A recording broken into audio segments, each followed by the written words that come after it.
Welcome to the bookshelf only on eNCA. Today we have the pleasure of interviewing Donald Mogale and Ernest Nkomotje, the authors of Introducing Hibirism. In the Meantime, a guide to Black Cultural Nuances. It is an absolute must-read, especially if you have a reference of growing up in the dusty streets of any township around South Africa. So, gentlemen, thank you so much. And I must congratulate you for capturing, I suppose, the bittersweet of township life, because it does require a certain kind of person. You need to be tough as nails to navigate life in the townships. Just tell us about the concept of Hibirism.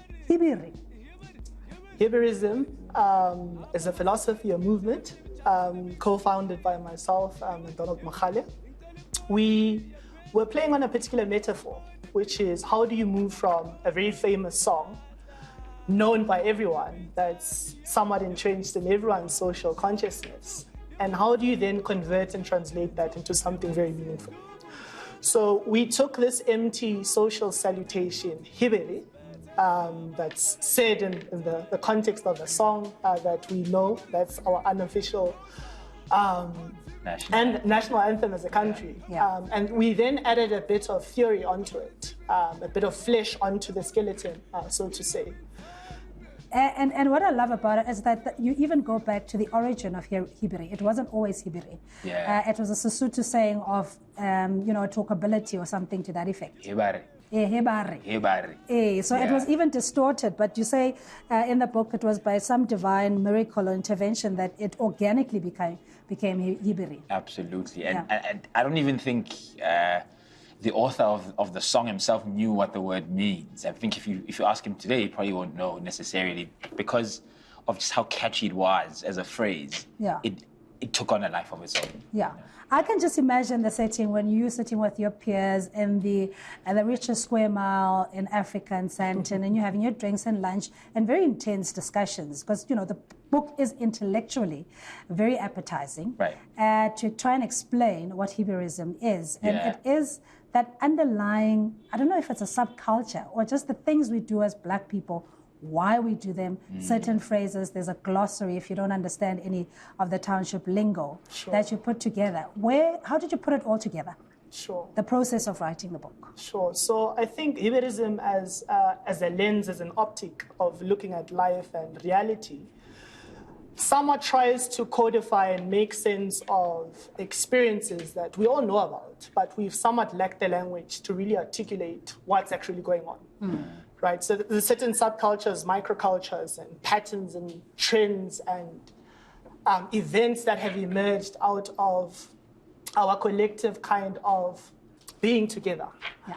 Right? So, but many a times we've lacked the language to actually articulate what's going on. Certain gestures, certain social protocols, what do they actually mean? What actually sits behind them? So the lens then as an optic seeks to interrogate a lot of these things, that what then sits behind these patterns, repeated behaviors, and more importantly, what do they mean as a repeated kind of actions? Yeah, but in the heart of it, I think it's also targeted at brands or marketers in reaching a particular target audience. I mean, there's a part in the 4 Maslalisane, for example, that there's an opportunity to do digital branding or television screens within the taxi because people commute on a day-to-day basis. Yeah. So we as we were writing the book, we thought about, of all of these insights that we are unearthing about, Black township culture and behaviors in the townships,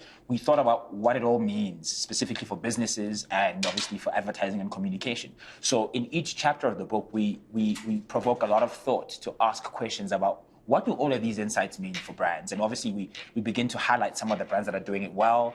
But more than that, we also then challenge the way that brands and marketers think about this audience, because our argument really is that don't essentialize it. It's not just one group of Black people. There's a lot of nuances in there. And so in 4 Maslalisane, for instance, we talk about a media channel such as, taxi TV or even Wi-Fi in taxis, because there's an opportunity for brands to be able to connect with Black people in a thing that's already part of their culture, because it's how they move every day anyway. Yeah, but timing is very crucial. Also understanding the mood and the environment that a particular audience is in. Yeah. A phrase that made me chuckle was that depending on the weather as well, you know, because intimacy can be inspired, and I quote, from a winter's day.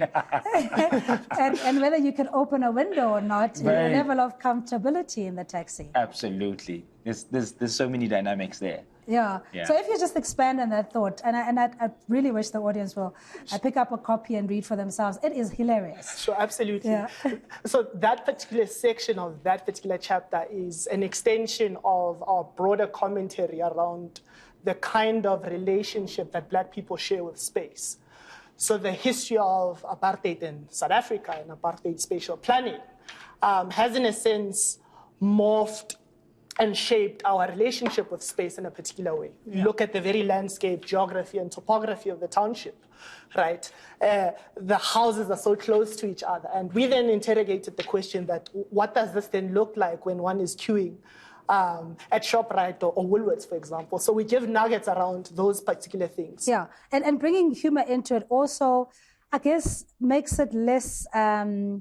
it's the word I'm looking for. So traumatic, you know, because it's a lived experience. I mean, you have to really be as tough as nails to grow up in the township, let alone find yourself in a taxi. Yeah. But the context of where people find themselves, it's not by design that you were born poor or born in you know, being impoverished. Right. It is a system that had brought us to where we are, and we still see the legacy thereof manifesting on a daily. Yeah, 100%. So the reason we chose to use, you know, humor as an instrument was because, you know, we are talking about really tough things in there. You know, we provoke a lot of thought, we talk about a lot of tough topics, and so we thought humor is one of the best ways to help tell stories, right? And secondly, because we were not trying to be divisive.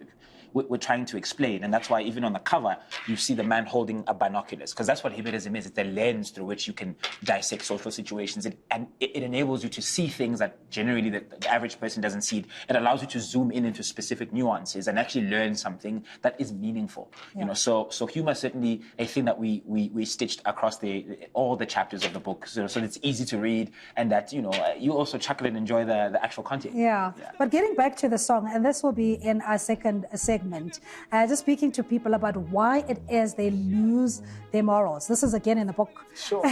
When they hear Sister Bettina, the unofficial national anthem. So we'll continue our discussion just after the short break, introducing Hibirism. In the meantime, a guide to Black Cultural Nuance, co-authored by Donald Mokhale and Ernest Nkomotje. Just after the break, do stay with us.